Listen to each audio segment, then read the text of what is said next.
Morning, everyone. So yes, I think it's a good flow. Thanks, Dr. Chittum. You'll probably hear quite a bit of the terminology that Dr. Chittum used in my brief overview. So my intent is not to teach you how to do an OEMS or put a management system in place. It's to share with you Chevron's approach to operational excellence and to share with you our management system. Hopefully, as you're thinking about a management system, busy implementing, you can take some lessons learned from us. So if we look at just what we'll go through today, we'll have a look at the management system itself, our approach.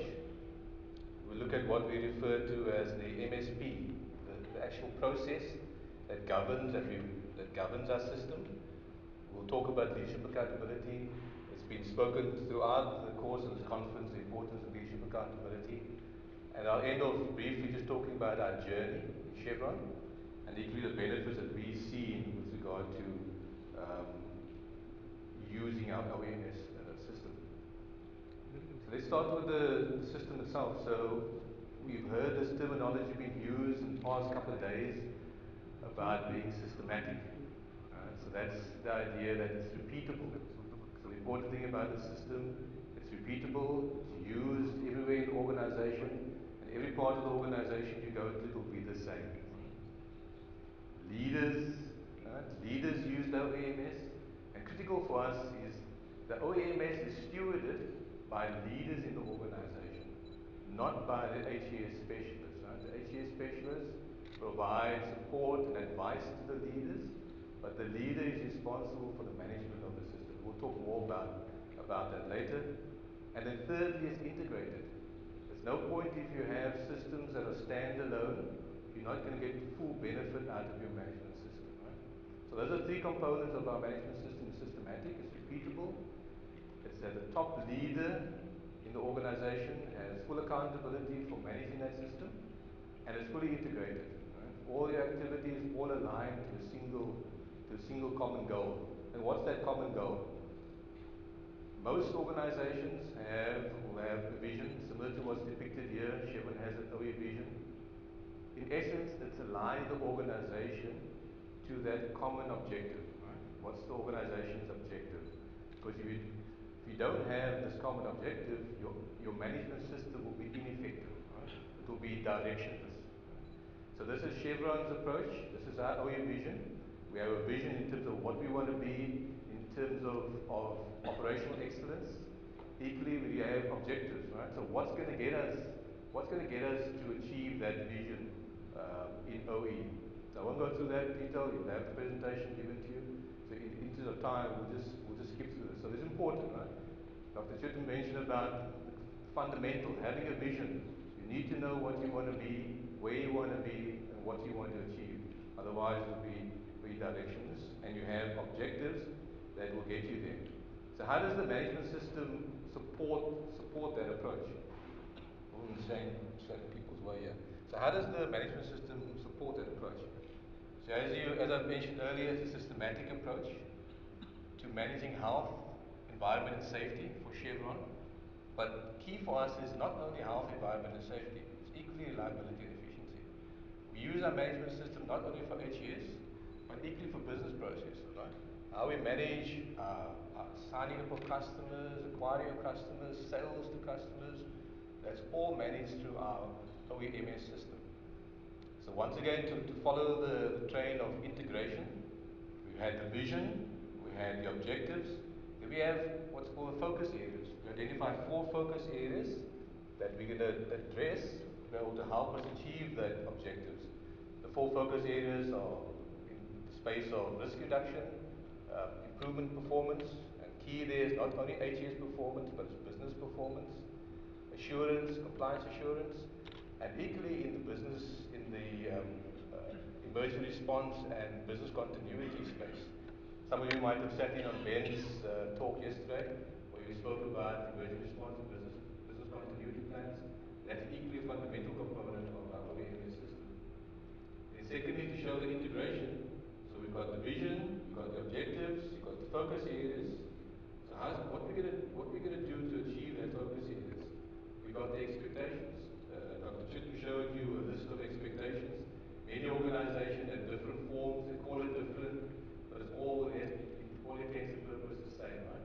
We have 10 high-risk expectations and many other medium and low-risk expectations. So how do we integrate all of this to be able to achieve our OE vision? We do this by looking at that diagram at the bottom.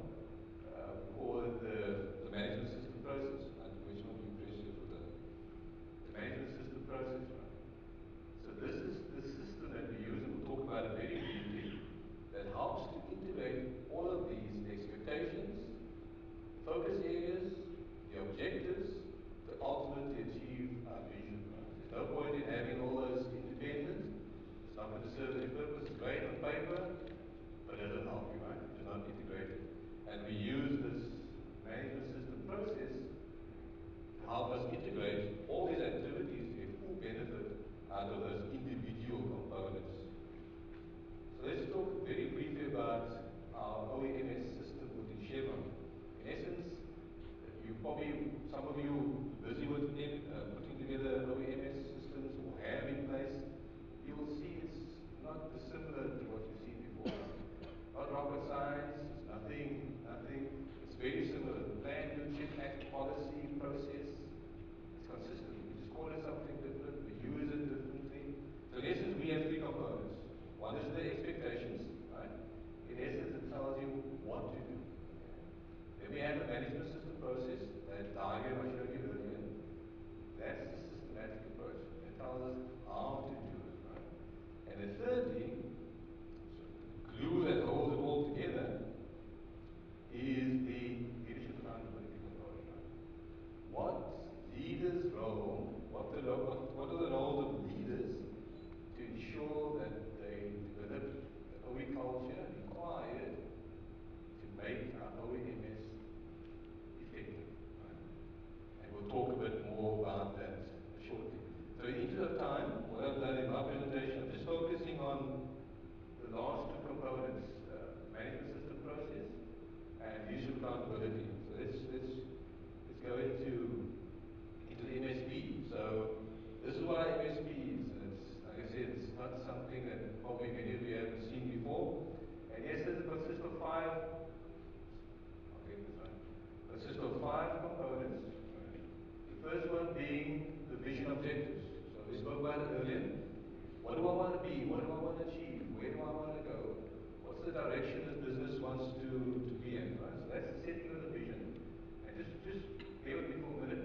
We do this annually, right? I'll talk through about how we leverage this during the course of the year.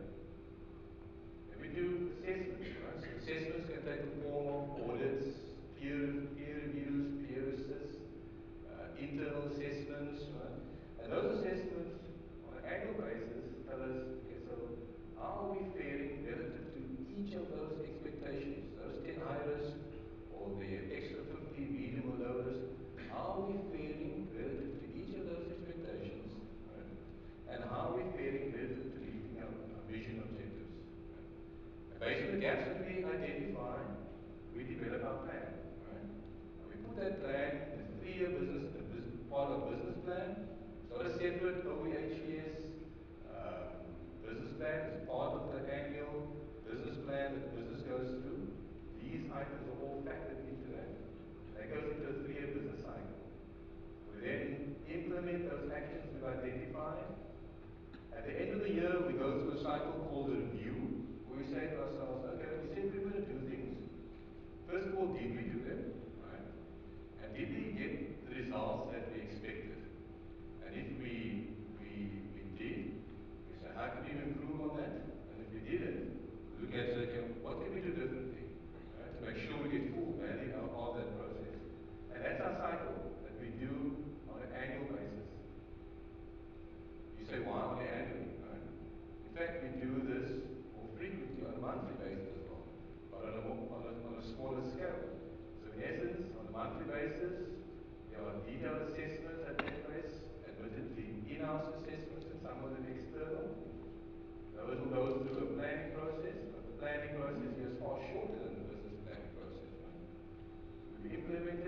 monthly basis is a business performance review, right? And we don't have any separate business performance reviews looking at HES. This is part of the monthly business performance reviews that the CEO goes through, and all of the OEHES related activities are incorporated into that business review to make sure there's no distinction between financial benefits and operational excellence benefits, right? It's fully integrated. You can't have one without the other. Right? So that's what we do on a monthly basis. So in essence, that's a cycle we follow. And the key component, all in the middle here, is around leadership accountability. Leadership accountability is, in essence, the glue that holds this whole process together. Okay? There's no point in all of these 5 components taking place, right, happening independently, and no one's holding it together. That activity within Chevron has been assigned to the most senior manager in the organization. So that activity has been assigned to our president and the CEO, and each vice president, and each general manager, and each business unit manager has this responsibility. We'll talk a bit more about how we ensure that they fulfill those responsibilities. So let's talk about leadership accountability. What do we in Chevron consider leadership accountability? So we all are leaders in our own right, right? Whether we have people reporting to us, or whether we are in the influencing model. We don't have people reporting us, but we influence. We're all leaders. But with regard to Chevron, what we've done is we've the single. Okay. What we've done within Chevron, we've defined the leadership. We define the roles that leaders play within OEMs, and specific roles for specific levels of leadership. And here we clearly say that the role of managing that whole process, you saw that management system process, is not the responsibility of the HES specialist or HES team. The role rests solely with the leader. That leader will get support from the HES team and from various subject matter experts to help them execute their role and help them be effective and fulfill what's required of them in their capacity as leaders. Secondly, the expectation of a leader is to lead, align, and cascade OE. We talk cascade, we're not saying sit behind your desk and send an email and tick a box and say, I've cascaded what I expect. That's not what we expect. Right? We talk about visible leadership. We expect every single leader, no matter what level in the organization you are, you need to spend at least a third of your time, of your month, in the field. If you haven't done that, you'll be ineffective for that month. Right? We track that. We track where the leader's been. We track who the leader is engaged with, what the discussion has been, what the objective was with that discussion, and we go back and say, was it effective or not? Right? Have you ever heard about the seagull visits? Right? Folks heard about the seagull visits? You know, a seagull, you ever seen the seagull when they see things on the sea, they will swoop in and swoop out, right, to get their food? How many leaders have you seen? I'm going to go out to the field, I'm going to do some visits. What do? They go into the facility, they pop their head, maybe, luckily they pop their head out to the operational floor, they'll sit in the office, and then you don't even know they're there, right? Suddenly they're gone, right? They've done more damage than not going in the first place, right? So when we say no seagull visits, you be effective by full visible leadership, right? So it's important, that's the emphasis of leaders. Second component of leaders is to reinforce the culture and to instill operational discipline. Dr. mentioned about operational discipline, right? So let's look very briefly at, so before I finish, some of the things we do to make sure that the leaders fulfill their role is we put them all through OEHES training. We put them through specific training on roles and responsibilities, how to be effective in managing the management system process. We then capture these expectations in their performance management contracts. But it's not only KPIs. KPIs is one component of it, but we also capture the how component, right? Okay, so the key for us is results is one component, but the way in which we get results is equally more important, right? And how effective have you been in managing management system process? So that's a key component for us in terms of how we drive and make sure that leaders are actually involved in this management system itself. So let's talk about operational discipline very briefly. In essence, we've heard this terminology coined throughout the course of the conference is completing every task the right way every time. Right? That's basically what it is. It's quite simple, but if it was that simple, we wouldn't be talking about operational excellence, we wouldn't be talking about management system process. This is not easy, right? This takes a lot of work, a lot of dedication, a lot of commitment. Right? But if we get the results and we can see the benefits, it just encourages folks to actually just continue in that vein.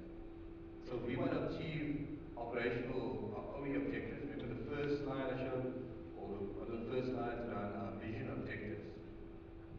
We need to have the culture in the organization that believes that all incidents of prevention, that zero is attainable, that business results are achieved through consistent application of the OEMS and operational excellence. And equally that individuals, no matter what level in the organization you are, has both the authority and the responsibility to stop an operation. No matter what level, no matter what the operation is, that any single individual, whether you are part of Chevron, employee or contractor working on our premises, you have the right to stop an operation if you feel it's not safe. So unless we have that culture in place, the benefits, you won't really get the full benefits out of the OEMS system itself. So that brings me to the last two slides, both on our journey and our benefits. So what's been Chevron's journey with regard to OEMS? We've probably been on this journey for the past 25 years. We started the OEMS itself probably about 15 to 20 years. So it's continual improvement process. I'm certainly not standing up here telling you we've got this thing made, right? We've got all the answers we don't. It's a continual process, and you can see based on the slide the journey we've embarked upon over the past 20, 25 years. But what we're saying is that unless you have a robust OE management system, you won't get to that world-class performance of zero incidents, and won't get to the culture change, right? And equally, you need that strong culture in the organization, OE culture, to make your management system effective. Otherwise, it's just a piece of paper with a lot of words on it, right? And taking up space in somebody's cupboard. And then to reinforce, this doesn't happen overnight. Dr. Chittum showed about where you need to decide where are you on that continuum, and then what's fit for purpose for you, and then realize that this is going to be a journey. It's not something you're going to take off the shelf and suddenly compile a management system. Right? It's easy to put together a document. It's developing that organizational structure and organizational culture, unless it starts from the top, all that management system, all that documentation will not be effective. Right? So finally, what's been the benefits for us with regard to our OEMS system? It's around the fact that it's integrated. Everyone in the organization is aligned with the objectives. Everyone knows exactly what we're working towards. The resources, which are finite, all of us, right, are focused on those highest priorities. We all have conflicting priorities, but the OEMS system allows us to focus on those high priorities and then achieve clear goals with directions and a plan to achieve world-class performance. Might sound simplistic, but that's what we want to achieve. Right? We want to achieve world-class performance in operational excellence. essence, what we say is, if everyone has gone home safely on that day, that's a successful day. And that's in essence what we've all been discussing during the course of the past 2 days. And what we've been using in Chevron is a management system that certainly helped us. You see the chart that Dr. Chitu showed, our journey in terms of our OE improvement, right? Well, that's one component. OE, our safety component has significantly improved, but our efficiency rates have equally improved, right? So we look at the business component, we look at the safety component, but equally our business component. What has it done for our business side, right? Less downtime, right? Less rework, more efficient operations. Folks know exactly what's expected of them. Do we think we have ways to go? Yeah, we got still. Oh, there's so much still that we can do and we can improve. So hopefully through this presentation that I've given you, the short presentation, gives you perspective of what an OEMS system looks like, what it involves, and equally what the benefits are of putting an effective OEMS system in place. But I think more importantly, it requires leadership. Unless you have strong leadership and strong buy-in from the most senior leader in your organization, you're going to struggle to get full benefit out of this system. Right? And once that leader's bought in,